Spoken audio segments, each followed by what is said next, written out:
ध्यान से सुनिए मेरी बात। अगर किसी के हाथ, पैर या शरीर के किसी भी पार्ट पर चोट लग जाए या शरीर का हाथ या पैर कोई अंग कट के अलग हो जाए तो इंसान फिर भी सरवाइव कर पाता है, अच्छे से जिंदगी जी लेता है। उसकी जिंदगियों में कहीं ना कहीं से खुशियां आ जाती हैं। लेकिन अगर आपके दिमाग पर कोई चोट लग जाए, गहरी इंजरी हो जाए तो उसकी जिंदगी खत्म ही हो जाती है। ना तो ऐसा व्यक्ति समाज में अच्छे से सरवाइव कर पाता है, ना ही परिवार में। यार दोस्त भी उनसे अलग हो जाते हैं। मेरे आसपास कई व्यक्ति मैंने ऐसे देखे हैं जिनके साथ ऐसी प्रॉब्लम हुई है। वे समाज में पहले काफी एक्टिव थे, समाज में उनका नाम था, अच्छा रुतबा था, समाज में 4 लोगों के बीच में उनकी पहचान थी। लेकिन अब वो समाज पर ही नहीं, परिवार पर भी बोझ बन चुके हैं। अगर हम अपने स्वास्थ्य का ध्यान नहीं रखते हैं तो हमारे साथ भी ऐसा हो सकता है। बहुत सारे लोग मेरे पास आते हैं, कहते हैं मैम मुझे माइग्रेन है, हेडेक रहता है। इन छोटी छोटी प्रॉब्लम से आप डॉक्टरों के चक्कर लगाने स्टार्ट कर देते हैं और एक दिन इसको गंभीर बीमारी बना लेते हैं। फिर सरवाइव करना मुश्किल हो जाता है। तो क्यों आपको डॉक्टरों के चक्कर लगाने हैं जब आप योग के थ्रू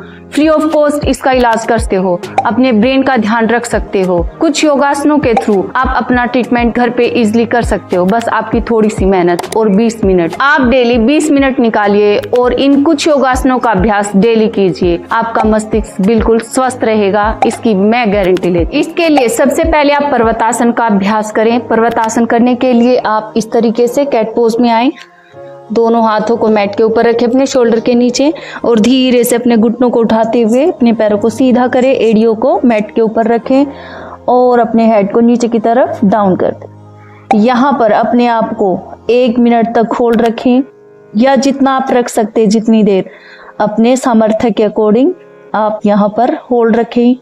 फिर धीरे से वापस आ जाएं और कुछ सेकंड के लिए चाइल्ड पोज में रिलैक्स करें, शरीर को पूर्णतः ढीला छोड़ दें। इस आसन का नियमित रूप से अभ्यास करने से आपका ब्लड सर्कुलेशन जो है वो आपके मस्तिष्क की तरफ ज्यादा होता है, जिससे कि ब्रेन के अंदर अच्छे से रक्त संचार होता है, आपका डाइजेशन इंप्रूव होता है। अगर किसी इंसान का डाइजेशन सिस्टम अच्छे से एक्टिव रहता है तो ब्रेनिंग फंक्शन अपने आप ही अच्छी रहती है। तो अब बात करते हैं दूसरे आसन की। दूसरा आसन रहेगा हमारा सर्वांगासन। सर्वांगासन के लिए हम मैट पर सीधा लेट जाएंगे।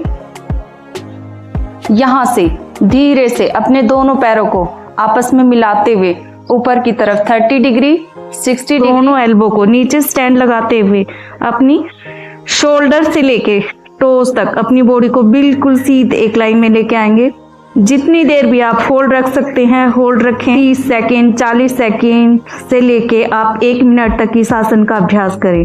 फिर धीरे से वापस नीचे आ जाएं। इस आसन के अभ्यास करने से आपके थायराइड ग्लैंड एक्टिव होती है, ब्रेन को ब्लड सप्लाई अच्छे से होती है। सर्वांगासन जिससे शरीर के सभी अंगों का विकास होता है, चाहे आपकी kidney, liver, digestion system, heart या फिर आपका ब्रेन। इससे आपके पूरे शरीर का विकास अच्छे से होता है, सभी इंटरनल ऑर्गन्स प्रॉपरली अच्छे से वर्क करते हैं। अब बात करते हैं तीसरे आसन की। तीसरा आसन कौन सा आसन है? तीसरा आसन है सभी आसनों का राजा। कौन सा है? शीर्षासन। शीर्षासन को हम सभी आसनों का राजा कहते हैं। तो चलिए करते हैं हम शीर्षासन। दोनों हाथों के बीच में एल्बो कितना डिस्टेंस रखेंगे, दोनों हाथों की फिंगर्स को इंटरलॉक रखेंगे, अपने फोरहेड को नीचे की तरफ मैट के ऊपर रखेंगे। यहाँ से धीरे से माउंटेन पोज में आएंगे और धीरे से अपने एक पैर को ऊपर की तरफ लिफ्ट करेंगे, फिर दूसरे पैर को बॉडी का बैलेंस बनाते हुए धीरे से सांस को अंदर भर के रखें। धीरे धीरे पैरों को ऊपर ले जाएं।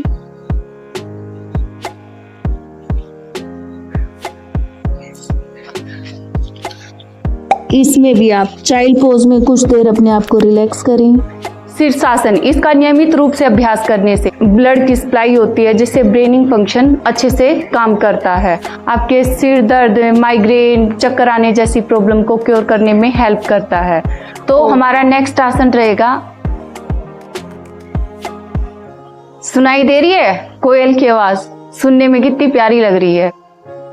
अब हम करेंगे प्राणायाम का अभ्यास। प्राणायाम का अभ्यास करने के लिए किसी भी सुखासन में या फिर ध्यानात्मक आसन लगाएं। मैं पद्मासन लगा रही हूँ, अगर आपका पद्मासन लगता है तो पद्मासन में बैठें। भ्रामरी प्राणायाम करने के लिए आप षण्मुखी मुद्रा का अभ्यास करें। अपनी सभी फिंगर्स को अपने फेस के ऊपर इस तरीके से रखें, फर्स्ट, सेकंड, थर्ड, फोर्थ, और अपने अंगूठे से अपने ईयर को लॉक करें ताकि आपको बाहर की आवाज सुनाई ना दे। गहरी सांस लें। नाक से सांस लेनी है आपको। नाक से सांस खींचे अंदर की तरफ और मुंह को बंद करते हुए अंदर भरमर की गुंजन बनाए।